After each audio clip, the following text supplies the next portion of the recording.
So I've been listening to Otaku's Anonymous recently. If you've ever heard of that podcast. So it's a podcast by NC Hammer 23 and Danny Mata. And I started listening to the whole series from the very beginning, which it's like over 100-something episodes, and it's been running since like 2022 or so. So I'm about 5 episodes in, maybe only 4.5. But it's been fun to listen to. And Danny Mata had the most inflammatory take I have ever heard about a Ghibli movie. And also another, like, very beloved anime manga. Which manga, anime, / Ghibli film? So the Ghibli film was Grave of the Fireflies. Oh boy, what did he have to say about such a tragic film? He said it's overrated because it's not sad enough.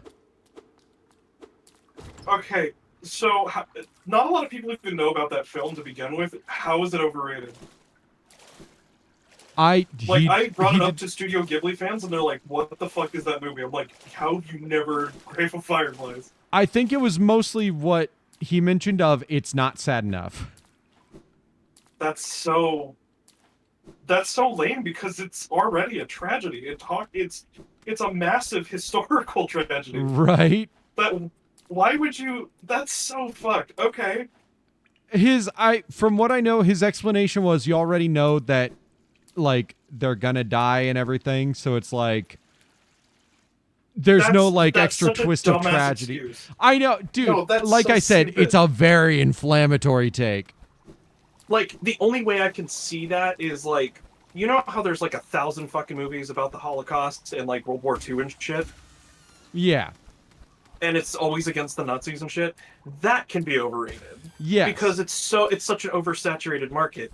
Excuse me, you know what isn't an oversaturated market? The other tragedies that happened during World War II. Like, the black community getting completely fucked over by being not only erased from history nowadays, but during that time frame, struggling to be considered as on par with white soldiers. Fucking plenty of innocent lives that have suffered the consequences of war. Example being the Japanese people during World War II and suffering the first atomic bomb. Like, there is so much tragedy that doesn't get talked about because, and not to like say that it doesn't matter, but the Holocaust is like the only big one that's talked about. Right. But also, like, when it comes to Japan, like the Japanese war propaganda machine, which has definitely slowed down a lot, but like at the time, from what I'm aware of, was insane.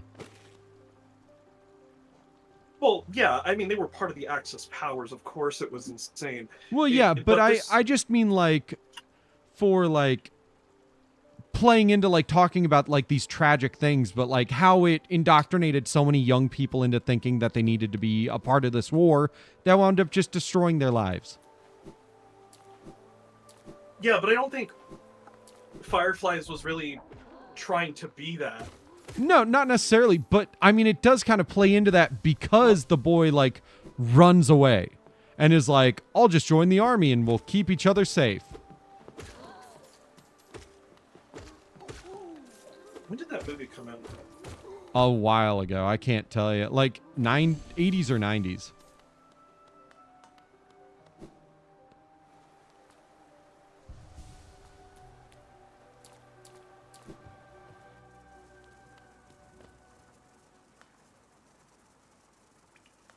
'89.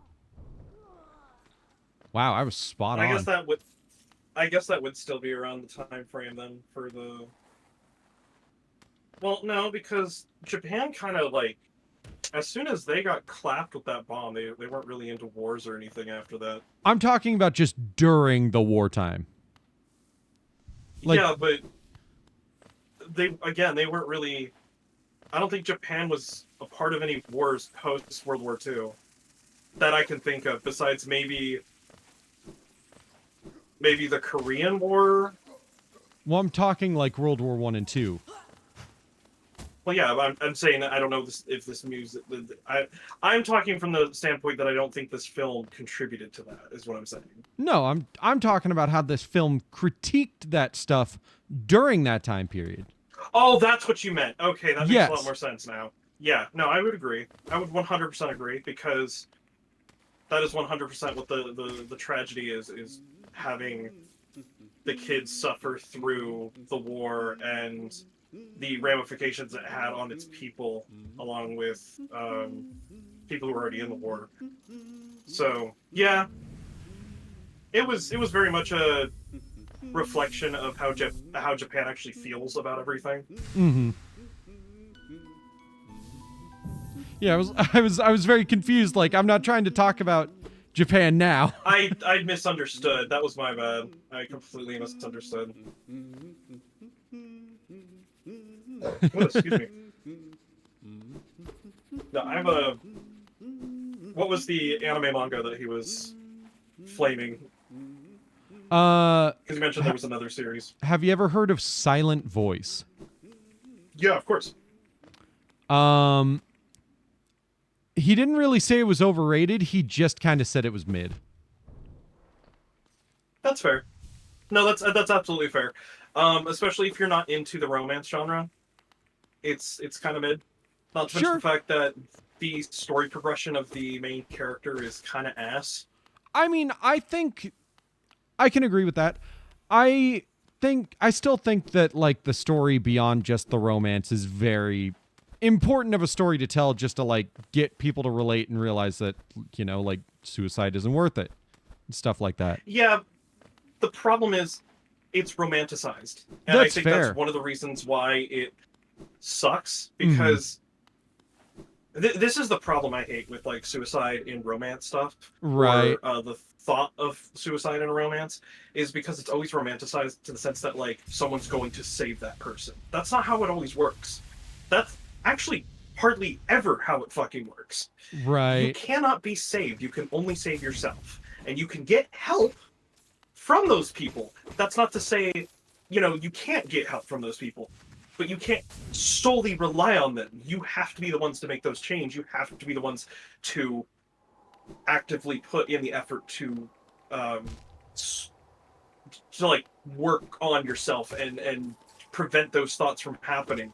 Right. You can't say that true love is going to fucking save you, and that's what most of those movies end up being. And it's very like it sets this mentality from people who watch it that are like, oh, if I just find a boyfriend or a girlfriend or a partner, that's all I need. No, motherfucker, you need a lot more than that. Mm-hmm. To be fair, with that, it doesn't really play up the they are fixed now because they fell in love. It does, in a lot of ways, actively be like, yeah, look at what he did to improve his life. He went out of his way to like start making more friends and improving his relationships that he lost because of like his actions as a kid and the actions of those around him when he was a kid. Yeah, and that's probably the best part of the story, but the romance between him and the chick he bullied just comes across as so, I don't want to say gross because it's not that bad, but it's bad. That's fair. Like bad in a toxic way, not bad in like it's poorly written. Although Right. I guess that kind of goes hand in hand, but not not always. Like don't get me wrong, their scenes together when they were dating and stuff was cute. Like I fucking adore the shit out of that, and I'm a sucker for Hallmark bullshit like that because who the fuck isn't? Everybody wants that like cutesy true love wholesome shit. Mm. But if you look at it outside the rose-colored glasses that a lot of people would probably not, it's a lot darker, I guess would be the term I would use. Yeah. I don't know. We don't really get to see them dating in the series except for like at the very end. Well, I guess dating's not the proper term, but I mean they go on small dates to like carnivals and shit. And they do date like things. That's why I say that, even if that's not what exactly was happening. Like they weren't officially boyfriend, girlfriend, whatever. Sure. I don't know. They do kind of... I don't know. Yeah, there's definitely critiques to be made about it. It's not But perfect. it's not like... Yeah, and it's not the worst film by any means either. I still would watch it again if I was given the chance. The art is beautiful, the music's great, the voice acting, both English and Japanese, is fantastic. There's a lot of bonuses. Not so much the fact the way they animated the actual hand sign language, Japanese sign language, to its correct form is just fantastic. You don't see a lot of, like, animators actually properly animating sign language. It's right. kind of insane. Hey, Boat Boy, thanks for the follow. Welcome in. Butt Boy? Boat Boy. I like Butt Boy better. Can I call you Butt Boy? Welcome to your If new you're offended, I nickname, Butt apologize. Boy. You're my little Butt Boy. Samson. Butt Boy. Jesus. Chief, please don't call me Butt Boy. I don't really like that. It's up to you. Yes, we've gotten permission. Welcome in, Butt Boy. It just keeps divulging further and further. Like, hello, ass man. Right. Oh, I've stumbled across another boss. Oh, Noxus, I think, right? Whatever the hell his name is.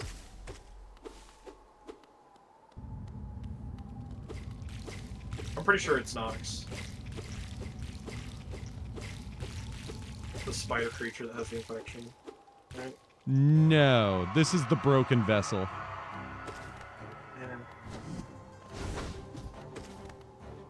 He has the same moveset, except he's lamer. Woo!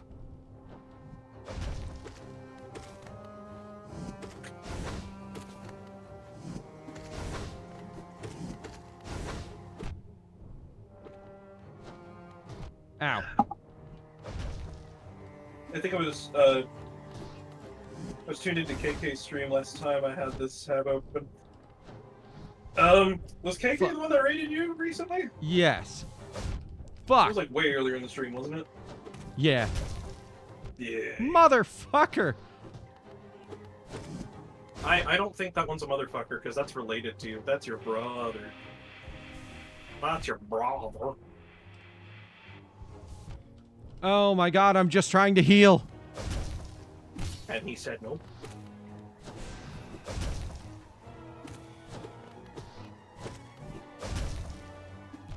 Oh, fuck. I'm probably gonna die.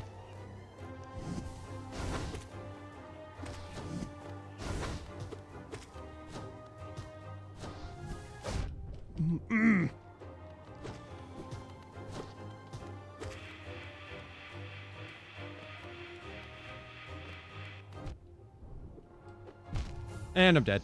I walked into him. You think you were tuned into KK's stream last time? Oh, yeah. Probably. KK did raid.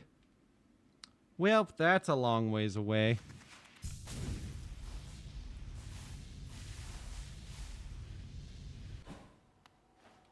I'm very silly, and I'll have someone read a comment, and then I read it again.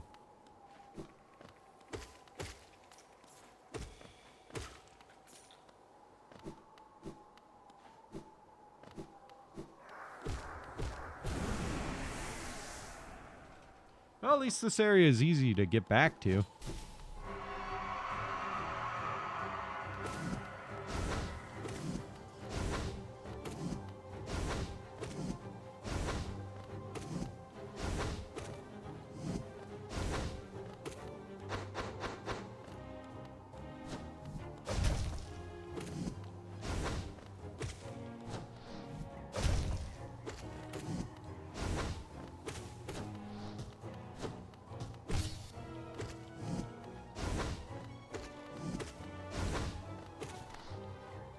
What is a popular series that you would consider overrated?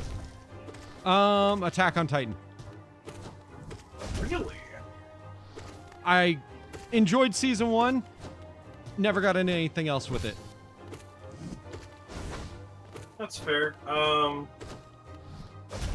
For me, what what I kind of grew out for that one was. Do you mind spoilers? Not really.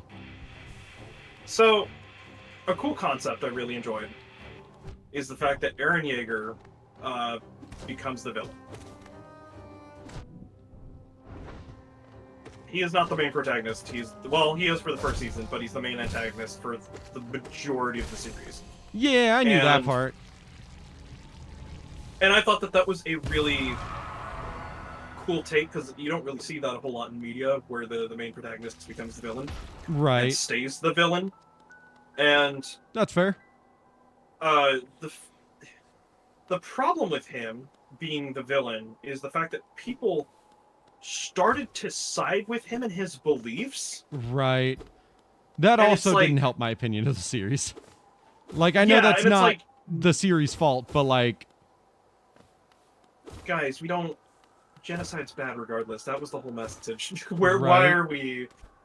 Like, once he became the villain, everybody wanted to stop him, right? The people who were doing the genocide in the first place, they wanted to stop them. The whole point is that genocide is bad.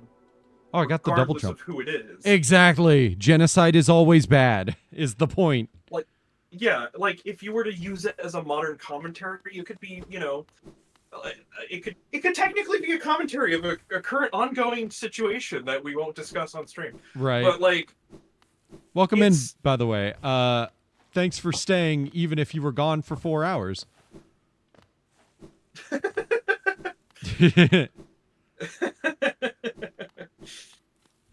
KK will appreciate it. I'm sure. Whoops, I'm entering the more difficult boss fight without meaning to. This is like the final boss area, ain't it? So this is just the refight boss. Ooh, excuse me. For this guy. I might just drop out of here. I don't really feel like fighting him again. I just kind of did it by accident without thinking. So, as I was saying for Attack on Titan, right? Yes. All of that, I feel like the series was good in terms of writing. The only thing that sucked was having Eren, like, pull the plug last second and not go fully through because he's a whiny little bitch. Yeah. Fucking abhor him as a character, and everybody's like, he's the best character in the franchise. He's so, like, he's so complicated. It's like, he's not fucking complicated. He's a teenager that was broken down by war, genocide, and other things, and decided that the best answer was what a 15-year-old would think at the time, and that's to do the same thing back to other people. Right. And it's, like, he has the mentality of the fucking viewer base, unfortunately, and so everybody's like, I agree with him. It's like, dude, no. You're the same type that's going to say Hayden Christensen's character or characterization of Anakin Skywalker in the first prequels was a good characterization. Honey, it wasn't. He was not valid in, like, killing the Tusken Raiders. He was not... I mean, he was valid to have that rage, but he was not valid in genociding an entire tribe over it. No, definitely not. Like, there's a lot more nuance that he didn't know, and that's part of the reason why he's a cool character concept, but it wasn't perfected until Clone Wars. Oh, so that's what was up there. Got it. So, yeah, I can agree with Attack on Titan being overrated in that sense. I don't know what would be my overrated series, to be honest. There's so many options for me. Like, I can respect people who enjoy the series because they understand that the point isn't to agree with Eren and that he's the bad guy. Well, yeah, there's always those fans out there that are like, yeah, you're not, like, fucking obsessive. Right. You're not blindsided by liking a character. You can at least acknowledge the themes and writings here. Yeah, if you like Eren just because you enjoy his character, there's nothing wrong with that. I enjoy Frieza, and Frieza is a massive racist, and I go, yeah, Frieza's not fucking okay to be around, but I enjoy his character. Exactly. Also, his bald head's kind of hot. I can think Frieza's extremely fuckable and still think he's the bad guy that should lose every time. I don't have much else to do. Yeah, you go make some dinner. Eat some food. Let's see. Enjoy your dinner. Overrated. Demon Slayer anime. Not the animation, the story. The animation is great. I've seen the animation. The animation is really good. If we're going off of story, then that means by proxy every Shonen Jump is overrated. And Not I am 100% willing necessarily, but a lot of them, yeah. to... I know there's some bias in that. Not necessarily, Mr. fucking One Piece lover. I will... you have some bias too, Mr. All Shonen is overrated. Yeah. I'm willing to at least admit that. But Yeah, I consistency definitely stays have some through. bias. I think the only there's like I give Shonen its fair criticism. I'm not gonna just say it's all terrible, but it is definitely overrated. Like One Piece, it's a little too busy for me to think that it's like the greatest fucking series known to mankind and that it earned its place. There's way too much going on with it, and it doesn't feel like it's ever going to end. And it makes it hard for people like me who have never jumped into it initially. Because it's daunting. And I get it gets like 30 fucking remakes. So, I mean, I guess I could jump in when the next remake comes around when I'm in my 40s. But until that time, I don't know. That's fair, but if we're going with that, then Dragon Ball is way too long. Naruto is Yeah. way too long. Bleach is way too long. Uh-huh. 100%. And all those series should not be as long as they are, and they're all... And I think the difference between... and I'm gonna pull each of them apart for why the overratedness is there. So, like... Dragon Ball Z. I stopped really enjoying that when it hit the Cell Saga. I think... Like... The Cell Saga is the most overrated fucking portion in Dragon Ball history to me. I will not argue with that. The Cell Saga does get kind of overrated. It definitely has some issues. It's just... I really it's- enjoy it's- it, but like it has issues that people don't like to admit. Like... And this is coming from somebody who likes story anime. I like things to be thorough in story. I like to feel like I'm whisked away on an adventure. But if the story is, we're gonna have a tournament arc, I'm out, Chief. I'm sorry. Yu Yu Hakusho had that exact same fucking issue when they did the demon tournament arc, and I was done. I was like, all right, well, I'm out. No more investigations of like the high school demon shit. This arc sucks. I'm not fucking Oh my doing this god. shit. Just remember, you have to transfer your server to a new chassis and get it up and running before Jagger comes into your DMs reminding you. Still be here? Oh yeah, no worries. Happy to have you lurking. Hell yeah.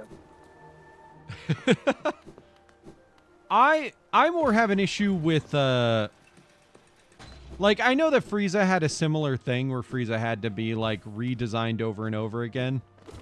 But like Frieza at least, you know, wasn't set up to be like, I just need this and I'll be done. Frieza was, hey, I am like intentionally like holding myself back, so who knows how many like forms to limit myself I truly have. Yeah, because he was made to be the polar opposite of Goku. He's evil, he's maniacal, he has, he's already maxed out on his power, he just hasn't reached the potential yet. And he doesn't know how to fully wield it. Not to mention the fact that he doesn't fight for honor or anything like that, he fights for power. Not to say that Goku's really fighting for honor either, but we Yeah. can get into that fucking debate for another day. That's a translation issue that a bunch of people latched onto to be like, he's just like He's just like me for real. Anyways, no, jokes to be aside. like, he's just like Superman. It's like, he's not. He's nothing like Superman. No, he is. Yeah. I hate the idea that he's like Superman. No, he wasn't even meant to be a hero. He fucking got a concussion as like a toddler, and like that's why he's good. Dude was not meant to be a fucking hero.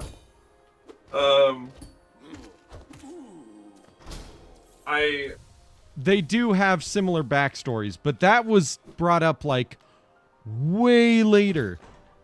Not to mention the fact that I mean, as much as they have similarities, it's because him being an alien baby dropped in a pod, that's pretty much where all the similarities end. Exactly. He is supposed to be a rendition of, like, most of, if not all of his, like, story references are Monkey Kid. Exactly. And that was fucking outright since the beginning. Like, Akira Toriyama straight up admitted that's what he was writing. I mean, yeah, Son His Goku rendition is of it. just the name of Sun Wukong in Japanese. Yeah, no, 100%. He has also all the same shit that Song Wukong has. The flying nimbus, the extending pole, the monkey-like tail. It's just 100% that, and that's not to say that it's bad or anything. Plus, I mean, original Dragon Ball was just Journey to the West. it was, yeah. And there's nothing wrong with And that. I really enjoy original Dragon Ball. Oh yeah, original Dragon Ball was where it was at. I kind of hated when they went to an adult form because it lost a lot of its potential, especially with Gohan, which we can all agree, right? I'm looking at you, camera people. Yeah, Gohan definitely let us down. But that's more Toriyama's fault, because Toriyama made a reactive character and then was like, I'll make him the main character. And that doesn't work with reactive characters. Wait, Gohan as a reactive character? Yeah, he's never proactive in his stuff. He's only reactive to the situation around him. Yeah, I guess I could see that because the Cell Saga was very heavily about that. The Cell Saga, even in the Boo Saga, he's only ever like reacting to the things around him. The only thing Boo he's ever... Saga aside, that's like a whole other fucking can of worms because Boo Saga just sucks in general. Yeah. I think the only thing great about it was like the implications of Boo himself and like some of the character interactions, but they're better as isolated incidences rather than as an arc. Yeah. And that's To a be real big fair problem. about the Boo Saga, I do really enjoy everything with Mr. Satan. And I enjoy Mr. like... Satan. What? No, I was just agreeing. Oh, real quick, you want to know a secret to this fight? Yeah. Climb up, like from the little switch area. No, back up. Climb up from there. There should be a way to. Okay, maybe you can do it before the door closes then. Because if you go on the chandelier, you can break the chandeliers, and that'll kill some of the background enemies so they don't spawn in.